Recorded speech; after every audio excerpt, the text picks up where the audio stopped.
Hello everyone, Jai Hind. My name is Hamza Hasni and I welcome all of you to your channel The Hind Guru Academy and Study Point.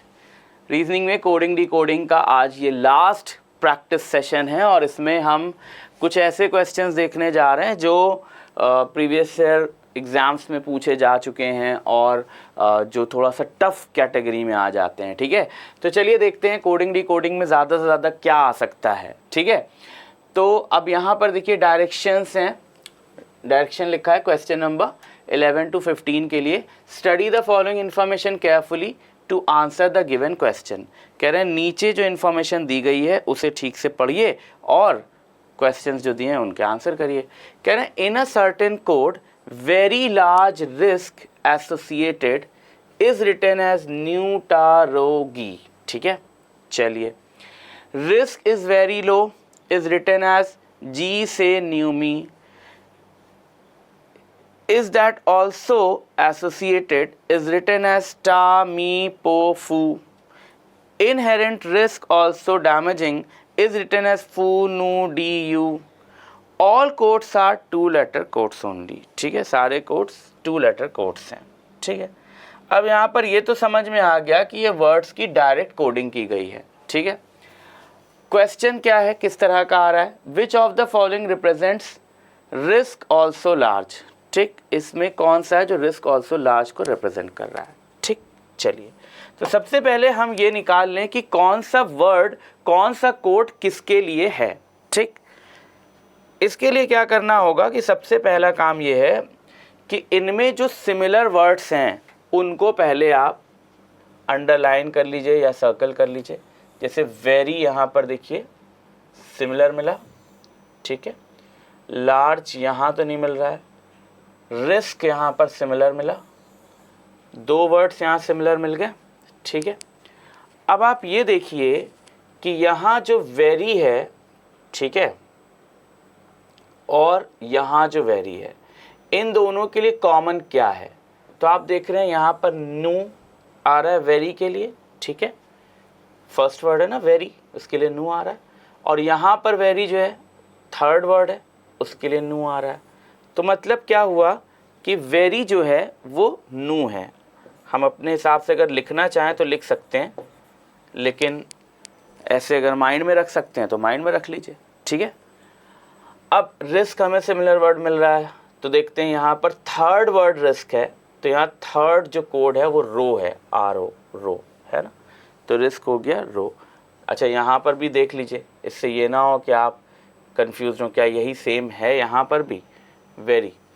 तो आप देख रहे हैं कि यहाँ पर रो नहीं है, इसका मतलब ये है कि वेरी के लिए रो नहीं है।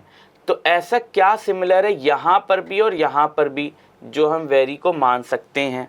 ठीक है, तो वर्ड की सिमिलैरिटी के साथ साथ उसकी जो कोडिंग हुई है उसकी सिमिलैरिटी को भी आप पकड़ लें तो मिल जाएगा। ठीक है, तो जैसे देखिए वर्ड में तो हमारा इसमें और इसमें दो ही वर्ड सिमिलर मिले हैं, वेरी मिला है और रिस्क मिला है। ठीक है, कोडिंग में हमें क्या सिमिलर मिला है, एक तो नू सिमिलर मिल रहा है, ठीक, दूसरा गी सिमिलर मिल रहा है।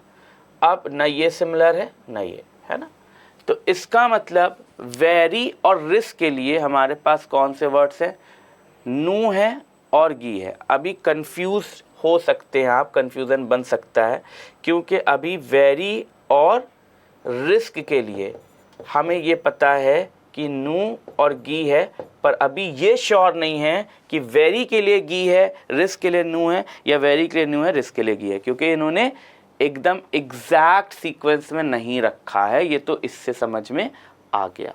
ठीक, तो अब देखते हैं अगले और कौन से वर्ड्स हैं जो सेम हैं और कोडिंग सेम है। ठीक है, अब कह रहे हैं इज दैट ऑल्सो एसोसिएटेड। यहाँ ना तो वेरी है और ना ही रिस्क है। ठीक है, यहाँ क्या है, यहाँ है एसोसिएटेड। एसोसिएटेड यहाँ पर भी है। ठीक है, बात समझ में आ रही है। अब एसोसिएटेड यहाँ पर भी है। ठीक है, एसोसिएटेड को मैं यहाँ पर शॉर्ट फॉर्म में लिख रहा हूँ, एसोसिएटेड यहाँ पर भी है। ठीक है, तो जब यहाँ पर भी है एसोसिएटेड और यहाँ पर भी, तो दोनों में देख लें क्या सिमिलैरिटी है इनके कोड्स में। अब यहाँ पर देखो टा और रो बच रहा है। ठीक है, तो तो यहाँ हमें रो तो नहीं मिल रहा है, हमें टा मिल रहा है। तो ये तो क्लियर हो गया कि एसोसिएटेड के लिए टा है, ठीक, इनमें और इनमें सिमिलर टा ही है, तो एसोसिएटेड के लिए टा कोडिंग है, ठीक है। आगे बढ़ते हैं, आगे की कोडिंग देखते हैं। अब है इनहेरेंट रिस्क ऑल्सो डैमेजिंग। तो अब यहाँ ऊपर वाले जितने भी जो वर्ड्स दिए गए हैं उनमें से ना तो इनहेरेंट सिमिलर है ना ऑल्सो सिमिलर है। ऑल्सो है, देखो ऑल्सो यहाँ पर भी है, डैमेजिंग सिमिलर नहीं है। तो इनको हम अपने माइंड से भी हटा देते हैं, ठीक है, क्योंकि ये ऊपर वाले कोट्स में है नहीं। वेरी लार्ज रिस्क एसोसिएटेड से तो हमें यहाँ एसोसिएटेड तो मिल जाएगा, यहाँ तो मिला था लेकिन यहाँ पर है नहीं, ठीक है।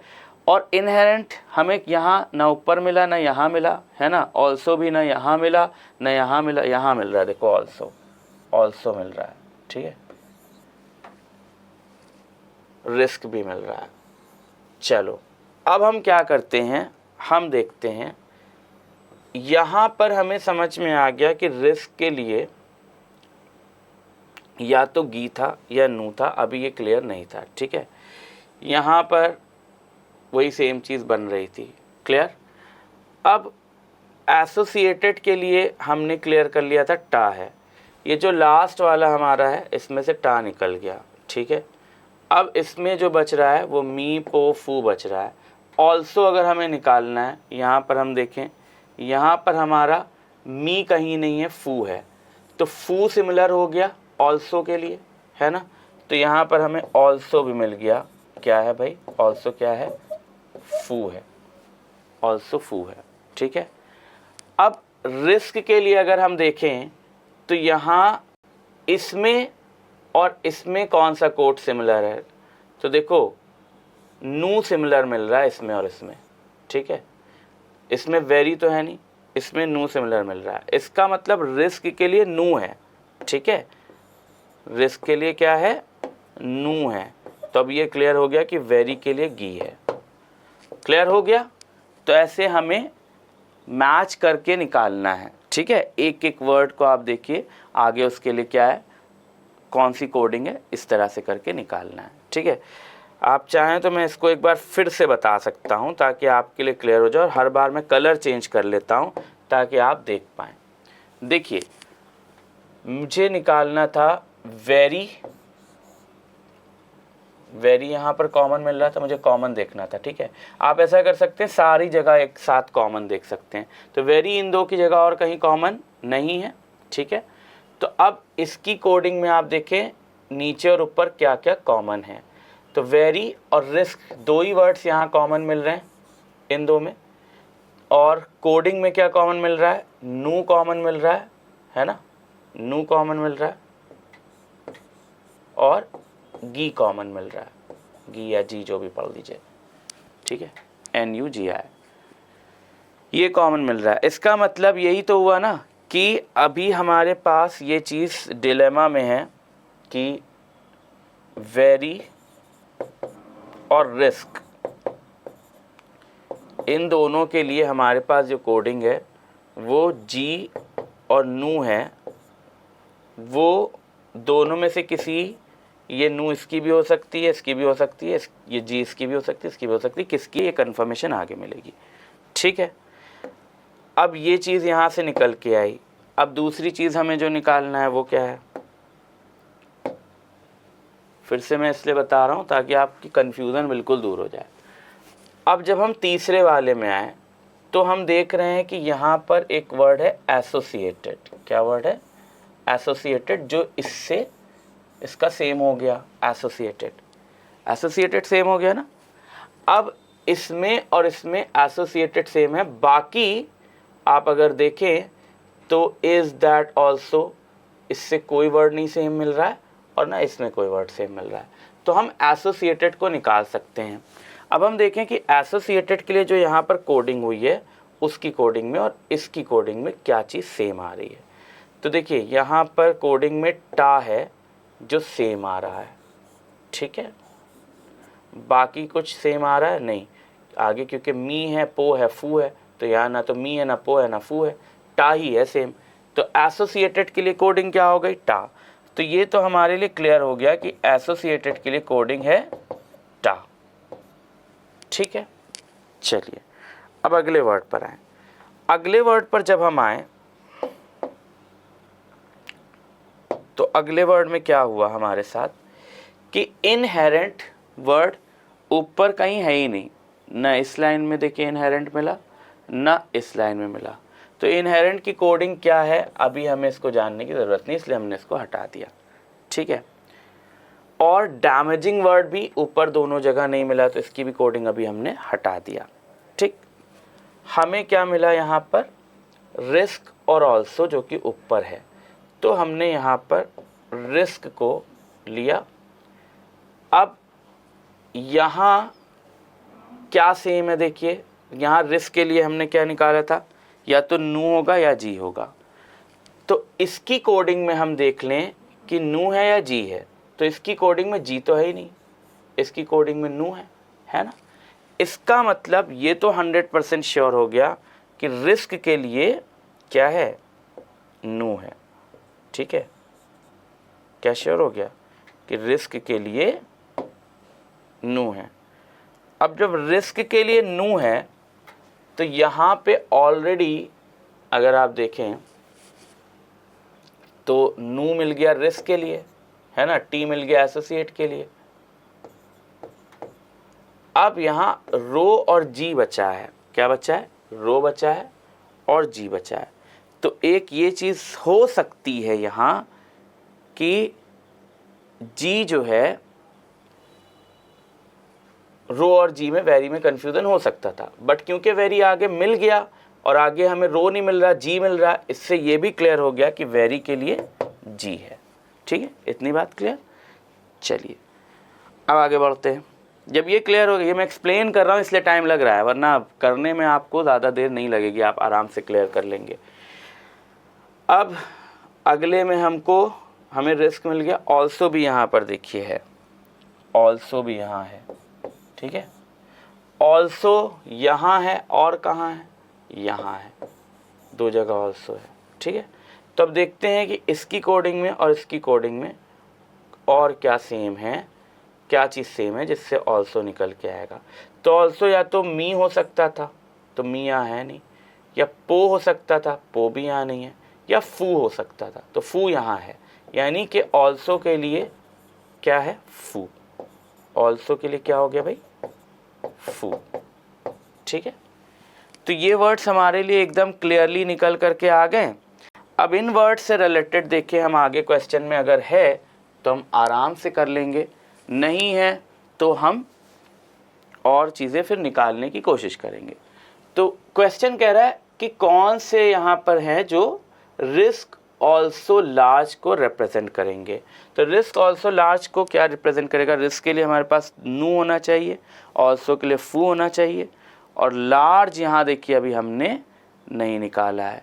ठीक है, तो लार्ज यहाँ अगर देखा जाए तो इसमें 3 तो हो ही गए कोडिंग, तो लार्ज के लिए सिर्फ एक ही बचा, रो।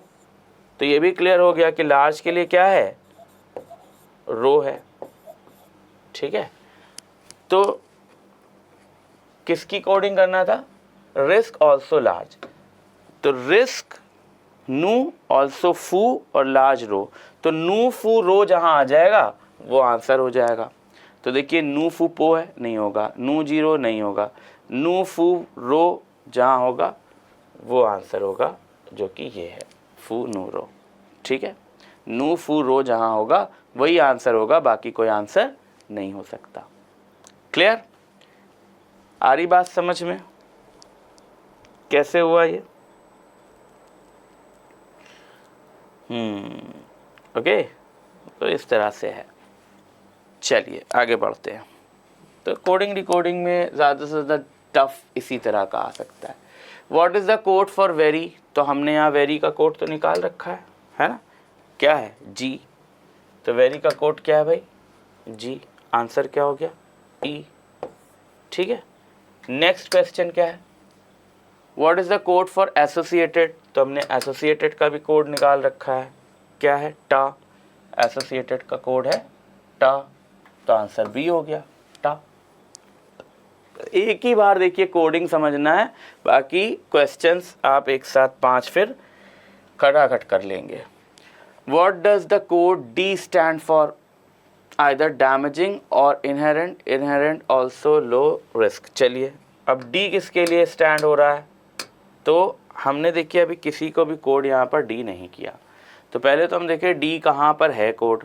ठीक है, तो देखिए यहाँ तो डी कोड नहीं है, ठीक, और यहाँ भी डी कोड नहीं है, डी यहाँ है कोड। ठीक है, ये है डी, वाइट कलर ले लेता हूँ यहाँ पर। डी यहाँ पर है, सिर्फ एक जगह है डी, तो कौन सा वर्ड है जो सिर्फ यहीं पर है, इसको देख ले। ठीक है, तो देखिए इनहेरेंट सिर्फ यहीं पर है और डैमेजिंग सिर्फ यहीं पर है, और कोई वर्ड यहाँ पर ऐसा नहीं है जो ऊपर ना हो। रिस्क और ऑल्सो तो ऊपर मिल गया, पर इनहेरेंट और डैमेजिंग नहीं मिला। ठीक है, अगर हम यू को समझें तो यू भी ऊपर किसी कोड में नहीं है, डी भी नहीं है ना। तो भैया इनहेरेंट और डैमेजिंग में से दोनों में से किसी एक के लिए डी है, किसी एक के लिए यू है, पर ये क्लियर नहीं है कि किसके लिए डी है और किसके लिए यू है। ठीक है, तो इसलिए यहाँ पर आंसर क्या होना चाहिए कि जो डी है वो या तो डैमेजिंग के लिए है या फिर इनहेरेंट के लिए। ठीक है, तो जब क्लियर नहीं है तो आप क्या करेंगे भाई, दोनों में से किसी के लिए भी हो सकता है ना। चलिए आगे बढ़ते हैं। Which of the following represents that is low? इनमें से क्या है जो दैट इज लो को रिप्रेजेंट करेगा? ठीक है, चलिए देखते हैं।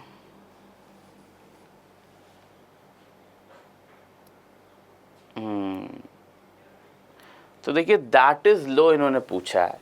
इस पूरी कोडिंग में हमारे पास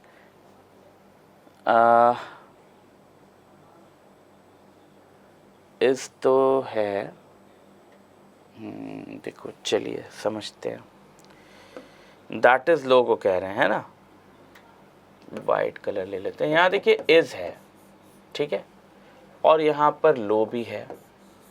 क्या लो कहीं और है? कहीं और लो नहीं है, लेकिन इज है।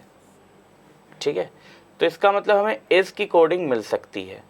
तो अब इज के लिए यहाँ पर देखिए दो ही बच रहे हैं, तो इसमें और इसमें सेम क्या है? से तो यहाँ है नहीं, ठीक है, यहाँ मी है, ठीक है, मी सेम है, क्लियर। तो इज यहाँ भी है, इज यहाँ पर भी है, दोनों में मी सेम है। इसका मतलब कि इज की कोडिंग हो गई मी। ठीक है, अब दैट पकड़ें, क्या दैट हमें मिल रहा है कहीं? तो दैट देखिए हमें यहाँ मिल रहा है सिर्फ, और कहीं नहीं मिल रहा है। ठीक है, कलर चेंज कर लेता हूँ मैं ताकि आपके लिए क्लियर हो।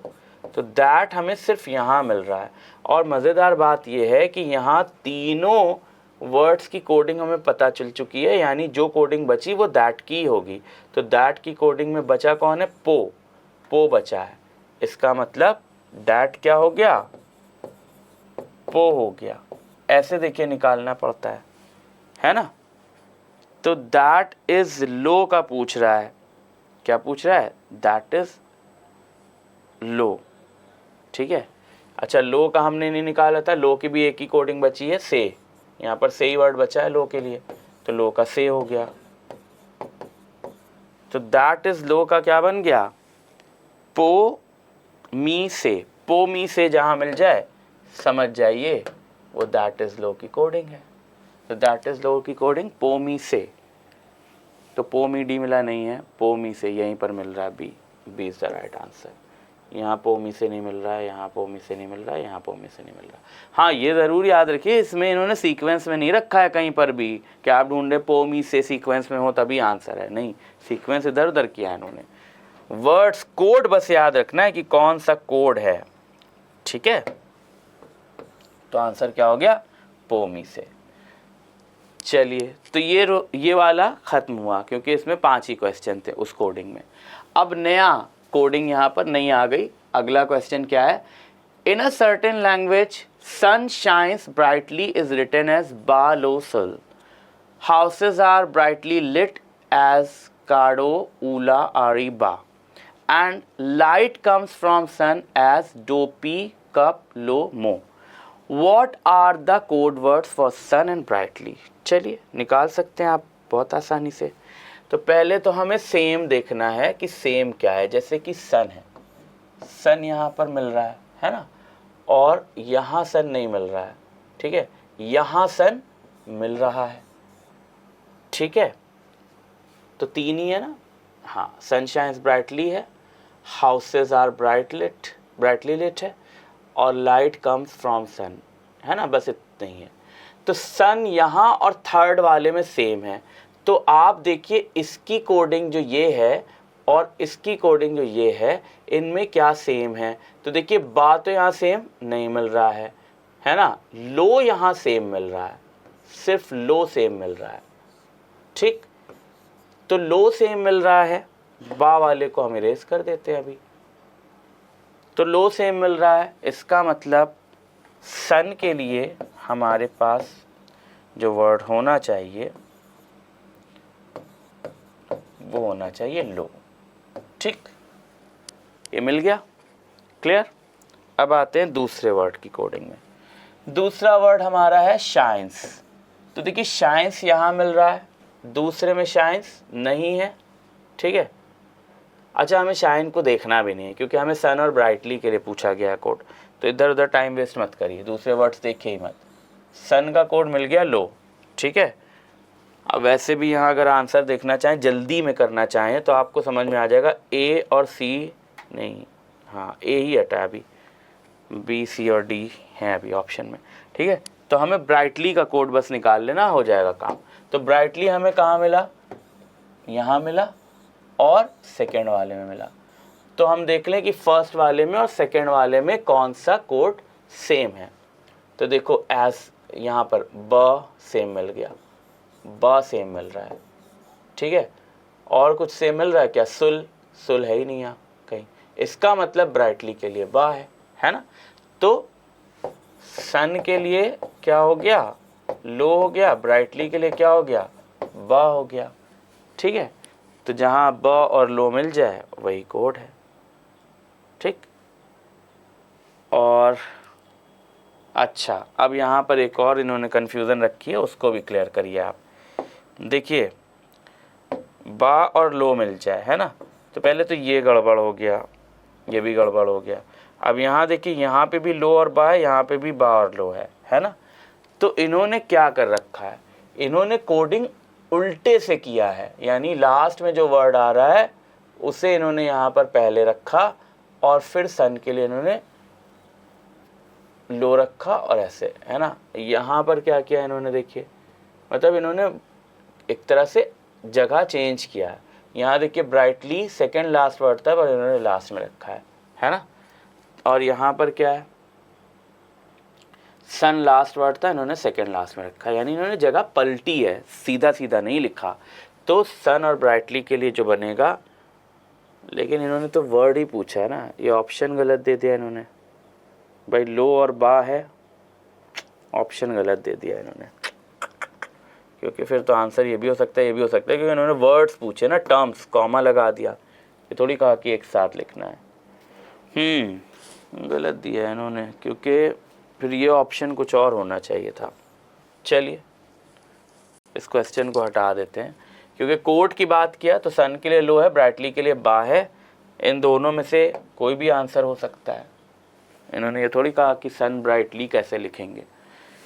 चलिए खैर, इन अ सर्टेन, नेक्स्ट है ये, in a certain code language पो की टोप मा means Usha is playing cards. कोप जे की मा means Asha is playing tennis. की टोप सॉप हो means they are playing football, and पो सर कोप means cards and tennis. Which word in that language means Asha. ठीक है, चलिए निकाल लेते हैं भाई। तो देखिए क्या कह रहे हैं,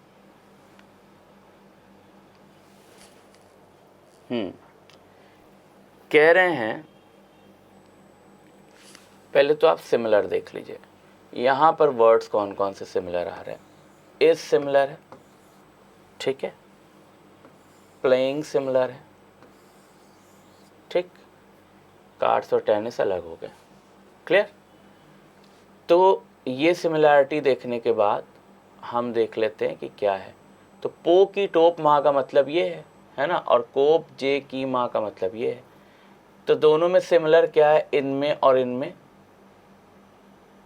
एक तो माँ सिमिलर हो रहा है, ठीक है, और एक की सिमिलर हो रहा है, ठीक, बाकी कुछ सिमिलर नहीं है। क्लियर?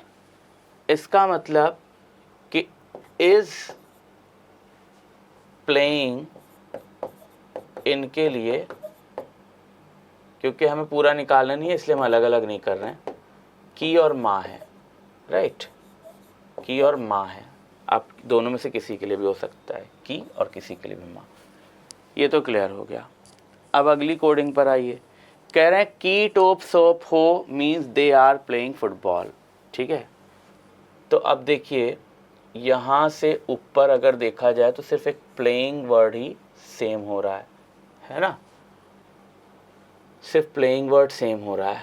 तो इसका मतलब यहाँ पर सिमिलर वर्ड क्या है, की, है ना। तो की का मतलब प्लेइंग है, निकल गया, इसका मतलब माँ है।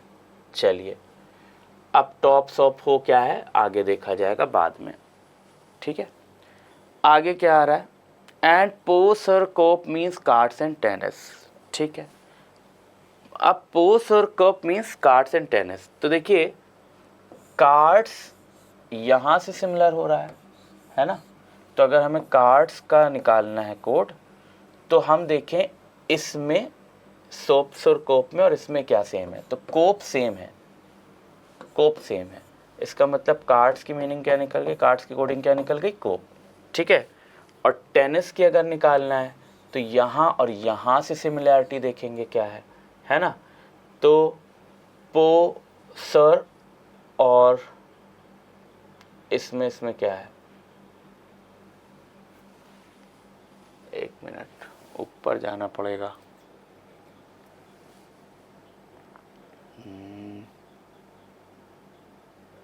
एंड पोस और कोप मीन्स कार्ड्स एंड टेनिस, ठीक है। तो कार्ड्स का तो हमने कोप निकाल लिया, अरे सॉरी ऊपर वाले से निकालना था, कोप नहीं निकलेगा। देखो कभी कभी ये हो जाता है, कोडिंग ऊपर कर रखा है ना इन्होंने, ना कार्ड्स का निकालना यहाँ से और यहाँ से सिमिलर देखना पड़ेगा। तो यहाँ क्या है, पो टोप माँ, पो सिमिलर मिल रहा है यहाँ और यहाँ, है ना। तो कार्ड्स का क्या निकला, पो निकला, मैंने नीचे वाले से देख लिया था, ठीक है। और टेनिस को टेनिस ये वाले से सिमिलर देखना है ना। तो कोप हो गया टेनिस, कोप मिल रहा है यहाँ पर सिमिलर। तो टेनिस क्या हो गया भाई, टेनिस हो गया कोप, ठीक, क्लियर। तो हमें इज मिल गया, माँ, प्लेइंग मिल गया, की, कार्ड्स मिल गया, पो, टेनिस मिल गया, कोप। सवाल क्या पूछा गया है कि आशा किसका मतलब है। तो अब देखो यहाँ पर इन तीनों वर्ड्स की कोडिंग मिल चुकी है हमें, इसकी भी मिल चुकी है, माँ है, प्लेइंग की भी मिल चुकी है, की है ना, और टेनिस की भी मिल चुकी है, कोप, राइट। तो यहाँ पर इसमें बचा क्या, जे ए होना चाहिए, क्योंकि देखो ऑप्शन में जे ए है। तो इसका मतलब आशा जो है वो ये है, क्योंकि माँ तो हमारा इज है ना, कोप हमारा टेनिस है, टेनिस,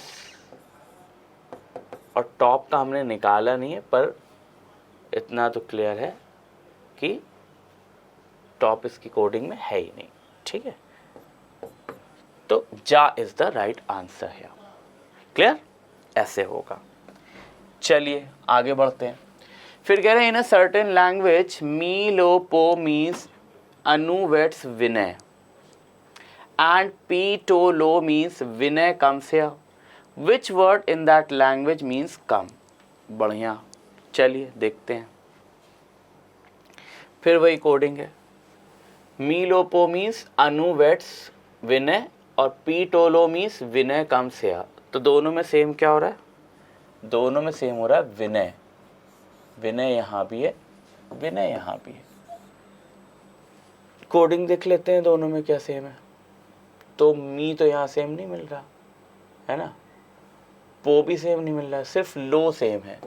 तो इसका मतलब समझ में आ गया कि विनय का मतलब यहाँ क्या है भाई, लो है। ठीक है।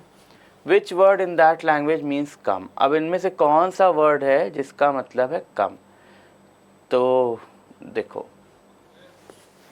देखो एक ही सेम दे करके कम पूछ लिया कि कम का क्या मतलब है। चलिए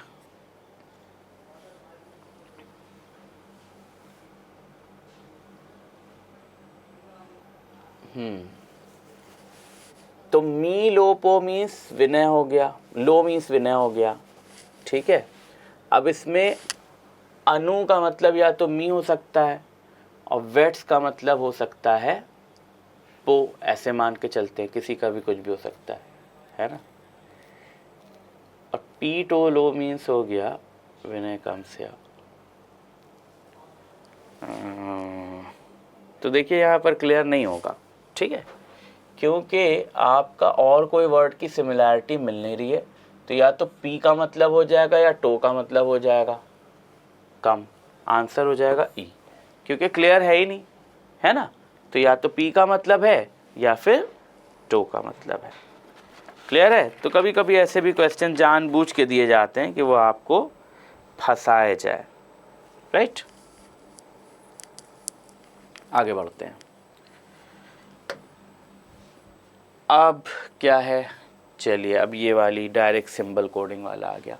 कह रहे हैं each question below a group of digits symbols is given, digits या सिंबल्स दिए गए हैं, followed by 4 combinations of letters numbered A, B, C and D. You have to find out which of the combinations A, B, C and D correctly represent the group of digit symbol based on the following coding system and the conditions those follow, and mark the number of that combination as your answer. If none of the 4 combinations correctly represents a group of digits or symbols, mark E, idest none of these as the answer. ठीक है, विजय bank का clerk का पूछा गया। ठीक है, तो भाई सिंपल सी बात है कि यहाँ पर आपको डिजिट या सिंबल्स दिए गए हैं, उनके लेटर कोड्स दिए गए हैं। अब आपको आगे जो भी मिले क्वेश्चन उसको इन्हीं के अकॉर्डिंग कोडिंग करना है और आंसर देना है। चलिए पढ़ते हैं। कंडीशंस भी आ गई। तो जब कंडीशंस आए तो सबसे पहले कंडीशंस देखेंगे। पहली कंडीशन क्या है, if the first unit in the group is an even digit and the last unit is a symbol, both these are to be coded as the code for the symbol. ठीक है, अगर पहली unit even digit मिलेगी और आखिरी unit symbol मिलेगी तो जो सिंबल का कोड है वो कोड दोनों के लिए रखा जाएगा, ये पहली शर्त है। चलिए दूसरी शर्त क्या है, if the first unit in the group is an odd digit, अगर ऑड डिजिट है, and the last unit is an even digit, their codes are to be interchanged. पहली ऑड और आखिरी इवन मिले तो दोनों के कोड को आपस में बदलना है। ठीक है, if both the first and the last units in the group are symbols, both these are to be coded as x. अगर दोनों सिंबल्स हैं तो दोनों को x से कोड करना है। 3 शर्तें इन्होंने रख दी। तो जब भी शर्त होगी तो आपको क्या करना होगा, पहले शर्त पर ध्यान देना होगा। 19th क्वेश्चन है @91$26, इसको हमें इनमें से कैसे कोड करना है। ठीक है, तो हमने देखा क्या कोई शर्त है यहाँ पर अप्लाई हो रही है। तो शर्त में जब भी बात हुई तो पहले और आखिरी डिजिट की बात हुई है, तीनों शर्तों में पहले और आखिरी सिंबल या डिजिट की। तो यहाँ एक सिंबल, पहला सिंबल और आखिरी क्या है, आखिरी इवन नंबर है। सिंबल और आखिरी इवन नंबर में कुछ है, first unit in the group is even digit, तो ये नहीं होगा, ये शर्त वहाँ अप्लाई नहीं हो रही है क्योंकि पहला जो कह रहे हैं वो इवन डिजिट कह रहे हैं। दूसरा देख लेते हैं, शर्त है first unit in the group is an odd digit, तो ये भी शर्त अप्लाई नहीं होगी। Both first and last units in the groups are symbols, तो ये भी शर्त अप्लाई नहीं होगी क्योंकि दोनों सिंबल्स नहीं हैं। तो इसमें तीनों शर्तें नहीं अप्लाई हो रही हैं। ठीक है, यानी इसकी कोडिंग हमें सीधा सीधा कर देना होगा जो यहाँ पर चार्ट में दिया है। तो आप इसको एक बार पढ़ लें, @91$26, @91$26, @ यानी P 9E1F@91 डॉलर, है ना, और क्या था भूल गया मैं थोड़ा सा, $91.26। तो @ का P हो गया, 9 का E हो गया, डॉलर का नहीं 1 का पहले हमें लिखना था F, फिर डॉलर का H, 2 का R और 6 का J। तो PEFHRJ, PEFHRJ, PEFHRJ, D is the right answer. ठीक है, ऐसे हो गया। चलिए आगे बढ़ते हैं। अब अगली कंडीशन में देखिए, सबसे पहला काम क्या करना है, पहला और आखिरी लेटर देखना है, क्योंकि हमें शर्तें भी तो देखना है। तो पहला और आखिरी लेटर, पहला और आखिरी नंबर क्या है, डिजिट क्या है, 3 और 9 है, यानी कि ये दोनों ही डिजिट्स क्या हैं, ऑड हैं, इवन नहीं है दोनों, है ना। तो दोनों ऑड हैं, तो दोनों ऑड के लिए भी कोई शर्त है नहीं जहाँ तक मुझे याद है ना। देखो यहाँ पर क्या कह रहा है, पहला इवन हो तो इसको तो वैसे ही हटा दो। यहाँ कह रहा है पहला ऑड हो और लास्ट इवन हो, तो ये भी हटा दो। ठीक है, और ये जो है दोनों सिंबल्स के लिए, तो यहाँ पर भी तीनों शर्तें अप्लाई नहीं हो रही हैं। अब जब तीनों शर्तें यहाँ पर भी नहीं अप्लाई हो रही हैं, तो हमें क्या करना है, सीधी सीधी डिजिट कोडिंग इसकी भी करना है। 387 hash 387 hash square 9, 387 hash square 9, 387 hash square 9, इसको हटा दो भाई। तो 3 का K, 8 का D, 7 का M, हैश का T, स्क्वायर जैसा तो यहाँ कोई सिंबल है नहीं, आई थिंक वो टाइपिंग एरर होगा, वो या तो यही हो सकता है, क्योंकि ये एक सिंबल टाइप होता नहीं है ना। चलो इसको मान लेते हैं अभी, अगर नहीं सेट होगा तो देख लेंगे। और 9 का E, तो KDM TAE देखते हैं कोई ऑप्शन है, KDM TAE हो गया D, KDM TAE, है ना। तो मान लो अगर उसमें कन्फ्यूज़न था भी, तो बाकी का भी देखते हुए सिर्फ यही ऑप्शन बनेगा और कोई ऑप्शन नहीं बनेगा। ठीक, चलिए आगे बढ़ते हैं। अब क्या है, ओके, तो देखिए फर्स्ट यहाँ पर जो नंबर है वो इवन है और लास्ट में क्या है, सिंबल है। ठीक है, तो क्या हमारे पास कोई ऐसी शर्त है कि फर्स्ट इवन और लास्ट में सिंबल हो? ये पहली ही शर्त है कि अगर हमारी फर्स्ट डिजिट इवन है और लास्ट यूनिट सिंबल है, तो both these are to be coded as the code for the symbol. तो जो सिंबल का कोड होगा वही हमें करना पड़ेगा। तो यहाँ सिंबल का कोड, जो हमें सिंबल मिल रहा है वो ये है ना, V। तो यानी कि हमें ये तो क्लियर हो गया कि पहला और आखिरी दोनों V होना चाहिए। ठीक है, कौन से क्वेश्चन में, 21 में, यानी पहला और आखिरी दोनों V होना चाहिए, ये भी V, ये भी V। अगर हम सिर्फ इतना ही देख ले तो बाकी हमें कुछ देखने की ज़रूरत ही नहीं है, हमारा आंसर पहले ही निकल गया। ठीक है, क्लियर है, पहले ही निकल गया। फिर भी अगर आप कोडिंग करना चाहते हैं तो करके देख लीजिए। @312 है, @312 में कोडिंग देख लीजिए क्या है, @ का P, 3 का K, @312 है ना, 1 का F, 2 का R, तो VPKFRV, VPKFRV हो गया, बन गया, है ना। तो वैसे तो कंडीशन से इसका आंसर निकल गया, बट फिर भी देखना चाहें तो देख लिया। 22 देख लेते हैं, %4187। ठीक है, अब देखें क्या कोई कंडीशन अप्लाई हो रही है, पहले सिंबल है, लास्ट में, अच्छा स्टार भी तो है, मैंने देखा ही नहीं, 7 का स्टार, पहले भी सिंबल है लास्ट में भी सिंबल है, तो दोनों सिंबल होगा। तो कंडीशन क्या कह रही थी, दोनों को रिवर्स करना है, यही कह रही थी ना। If both first and last units in the group are symbols, both these are to be coded as X। अच्छा, दोनों को X करना है। ठीक है, चलिए समझ में आ गया। तो हमारा ये जो क्वेश्चन है जिसमें दोनों सिंबल्स हैं, दोनों को हमें एक्स करना है। कंडीशन से ही आंसर निकल आया सी, और कहीं ऐसा है नहीं, है ना। तो आगे पीछे देखने की ज़रूरत ही नहीं है, सीधा कंडीशन से आंसर निकल आया सी। चलिए नेक्स्ट है 9124 सिंबल फिर 6। अच्छा, फिर वही शर्त की बात होती है, हम ये देख रहे हैं ये ऑड है और ये इवन है, तो ऑड इवन पर कोई शर्त रखी गई है, देख लेते हैं। तो कंडीशन है, ये है पहला इवन और आखिरी सिंबल होनी चाहिए, ये है first unit in the group is odd, first odd है और लास्ट इवन है ना। तो ऑड और इवन पर कंडीशन रखी गई है, ठीक है। तो पहला ऑड है और आखिरी इवन है, तो उनको आपस में चेंज कर देना है, इंटरचेंज कर देना है, ठीक है। चलिए, तो ऑड और इवन की कंडीशन है, तो पहले हम 9 और 6 की कोडिंग देखें कि क्या है। 9 और 6 की कोडिंग यहाँ पर क्या की गई है। तो 9 की कोडिंग यहाँ पर हुई है ई, ठीक है, 9 की कोडिंग हुई है ई, और 6 की कोडिंग हुई है जे, यानी कि ई और जे।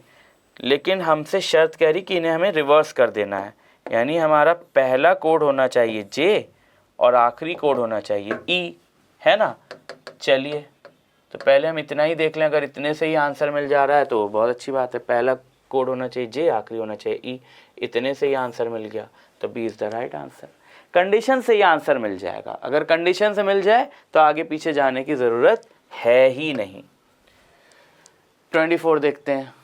चलिए, वो ख़त्म हो गया, अब ये अलग कोडिंग आ गई। कह रहे हैं in a certain code language 1 2 3 means bright little boy, 1 4 5 means tall big boy, and 6 3 7 means beautiful little flower.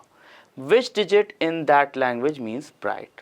ठीक है, निकाल लीजिए भाई, निकाल लेते हैं हम। तो सबसे पहले तो देखते हैं सिमिलर क्या है। तो देखिए यहाँ पर कोडिंग को सिमिलर कर लेते हैं। यहाँ 1 सिमिलर हो रहा है ना, 2 और 3 तो नहीं सिमिलर हो रहा है। वर्ड क्या सिमिलर हो रहे हैं, bright little boy, tall big boy. तो यहाँ पर सिर्फ बॉय ही आ रहा है सिमिलर, है ना। Tall big bright little similar तो है नहीं। तो इसका मतलब ये समझ में आ गया कि बॉय की कोडिंग हुई है 1, ठीक। अब आगे क्या है, 6 3 7 मीन्स ब्यूटिफुल लिटिल फ्लावर, ठीक है। अब देखिए, इस कोडिंग में और इस कोडिंग में तो कुछ सेम नहीं है, लेकिन इस कोडिंग में और इस कोडिंग में 3 सेम है। तो 3 अगर सेम है तो हम देख लें यहाँ और यहाँ वर्ड कौन सा सेम है, तो यहाँ और यहाँ वर्ड लिटिल सेम है, ठीक है। यहाँ ब्राइट है, यहाँ ब्राइट तो है नहीं, ठीक। तो इसका मतलब क्या हो गया, लिटिल की कोडिंग हो गई 3।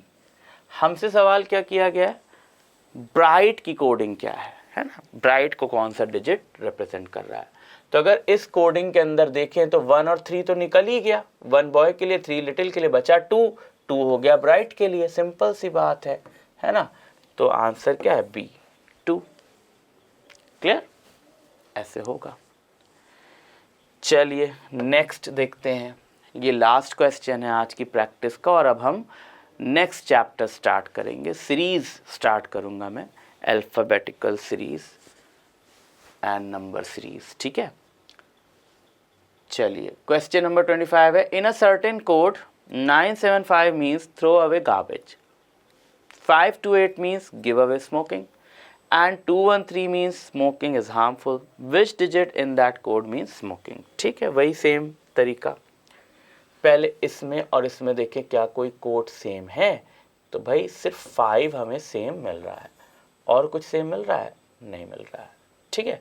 तो 5 सेम मिला, तो हम देख लें कि थ्रो अवे गार्बेज और गिव अवे स्मोकिंग में सेम वर्ड क्या मिल रहा है, तो सिर्फ अवे सेम मिल रहा है ना। तो इसका मतलब क्या हो गया कि अवे की कोडिंग की गई है 5, ठीक। अब आगे बढ़ते हैं। अब देखिए, यहाँ और यहाँ कोई भी नंबर सेम नहीं है, लेकिन यहाँ और यहाँ सेम है, 2 सेम है, ठीक है। तो 2 सेम है, तो देख लें इसमें और इसमें क्या सेम है, तो इसमें और इसमें स्मोकिंग सेम है, स्मोकिंग स्मोकिंग यही सेम है ना। तो इसका मतलब स्मोकिंग की कोडिंग क्या की गई है, स्मोकिंग की कोडिंग की गई है 2। ठीक, क्वेश्चन क्या पूछा गया हमसे, which digit in that code means smoking, तो 2 मीन्स स्मोकिंग, है ना, सिंपल एंड इजी, ऐसे करना होता है। चलिए, तो यहाँ पर हमारा कोडिंग डिकोडिंग फाइनली एंड होता है। अब अगला चैप्टर मैं सीरीज स्टार्ट करूँगा, तो मिलते हैं नेक्स्ट लेक्चर में, तब तक के लिए बाय, जय हिंद।